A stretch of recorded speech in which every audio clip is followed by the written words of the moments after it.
So, the remaster is out. I bought it, played it for a bit, and now I'm going to say things about it for a bit, and you're going to watch it for a bit, and then leave for a bit. And then come back.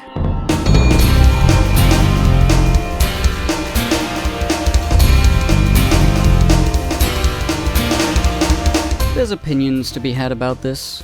Is it worth the money? Should they have even bothered? Are the graphics even good? Why did they remove the ability to purchase the original game on Steam? I ask you. But let's start with, is it worth the money? It depends on who I'm talking to. If you have never played Dark Souls before, and don't own any copy of it, you should definitely get the remaster. It's a really good game. And there's many reviews out there to help you understand if it's the right game for you. I made one, I'll put a link to it. You can watch that. The reason I say you should definitely get the remaster is because I can say confidently that Dark Souls is the same. Any review or thought piece on Dark Souls 1 will apply to this remaster. Nothing about the gameplay appears to have changed, and anything that has is very minor and shouldn't sway anyone. But for veterans of the franchise who own a copy of Dark Souls already, is it worth the money? It's hard to say. The remaster is not particularly thorough in remastering. The only things changed were the graphics and some quality of life additions. The game now runs smoothly at 60 FPS, whereas before it would struggle in some areas of the game and max out at 30 FPS. Haha, numbers. The game runs in 1080p and the textures are more textured. When consuming items, you can now specify a quantity instead of having to do it one by one. And also you can give covenants many items in one go, making this part here very, very quick. Connecting to other players is faster and more reliable, and you can use a password system to connect to individual people specifically deliberately.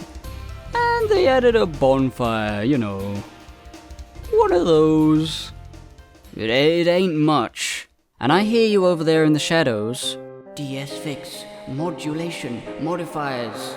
These are just mods. It's true, most of the additions to the functionality and graphics have already been covered by Dark Souls mods. If you mod Dark Souls, you can basically get everything the remaster provides, but better and for free. Although DS wasn't actually perfect. Sometimes it fucked up. But there's the rub. If you use mods, there's not much of a point in purchasing this, even though the game is half off to people who own the original on Steam. That's still money though. But if you're like me, and you are not tech-savvy, getting mods to work can be confusing, time-consuming, and mentally draining. When you're a teenager, you spend time to save money. When you're an adult, you spend money to save time. I'd rather throw a bit of money around to get a version of the game that comes with all of these features without having to even think about mods. I don't have time to research that, I don't know it offhand right now. I would need to look it up, and I'd £17? Sure. I'll fucking pay that, and then I can play co-op with whoever I want guaranteed. That alone is worth buying it again for me. But it may not be for you. Boy. Hey boy. But aside from the price, is it a good thing that's happened? Should they have even bothered? We can all imagine that Dark Souls Remastered is somewhat of a cash grab.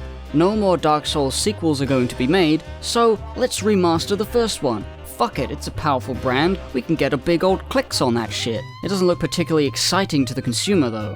The reworking of this game is rather bare bones and they didn't even fix everything in it. Vamos has the new bonfire, the skeleton guy, and you can warp to it also, which is cool, but his voice acting is still clipped to heck. Hello, it's me, Vamos. You'll spoil my focus. Get out. Do they not have the resources to re-record his dialogue with the gain turned down? Or was he always supposed to sound fuzzy? It's always bugged me how distorted he is, it just sounds bad. And what about the Skygate? You know that? From a certain vantage point in the Duke's archives, you can spot a gate suspended in the air far off in the distance. And it's fucking still there. This is not the standard a remaster should have. It doesn't matter per se, these things aren't important. But to have a half-assed remaster at a full-assed price, where most of the improvements already existed in the form of free user-created mods, it just feels shitty. It's shitty. It feels like shit. I'll give them the money to play a version of the game with a boosted Zeitgeist stat, but I won't feel too good about it. This is not good for PR. You know? But you know, it's worth it because they improved the graphics significantly. Oh wait, are the graphics even good? No. Well, they're better in places, but largely the improved graphics, quote-unquote, boil down to haphazardly fucking with the lighting effects all over the game for seemingly no benefit, and sometimes to its detriment. For one, Firelink Shrine looks like shit. Yeah, I said it. Why is it so grey? Where's the color gone? Where did it go? When I first saw images of Firelink Shrine from the multiplayer test server thing from a few months ago, I was struck by how oddly dull Firelink Shrine looked. And I'm glad to say that Firelink Shrine seems to be an anomaly in this regard. Most of the other areas in the game have a more reasonable and familiar level of contrast, but Firelink Shrine looks like somebody went into Photoshop and turned down the saturation bar for all the textures in the area. But the bonfire is more vibrant than ever, and so is the player character. These things stick out all the more because of the dull environment, and I can't for the life of me understand why they made it look like that.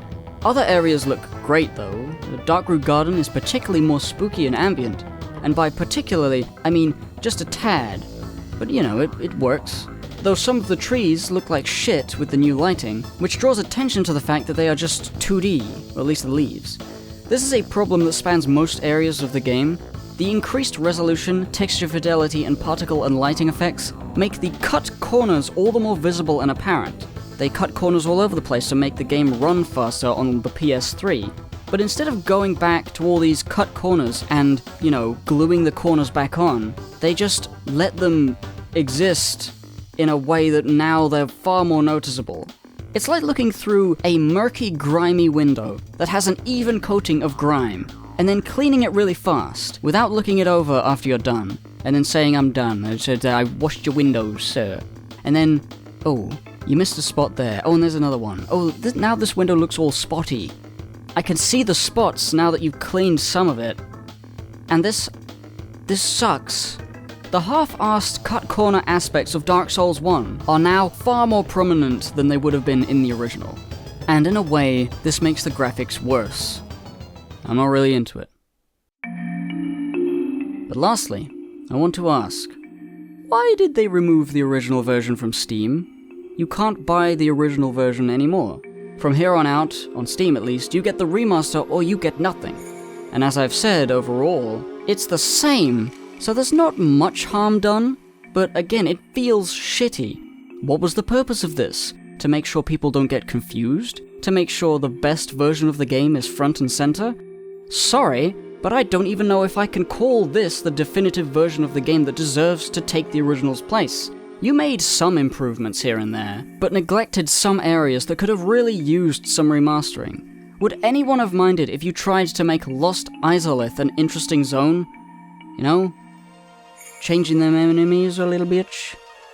But you couldn't change the game at all, because you wanted to replace the old game entirely. You didn't want to have two versions of Dark Souls 1. And I don't really know why, because Dark Souls 2 still exists in the pre-thing, and then scroll off the first Sin version. You can still buy both versions of Dark Souls 2.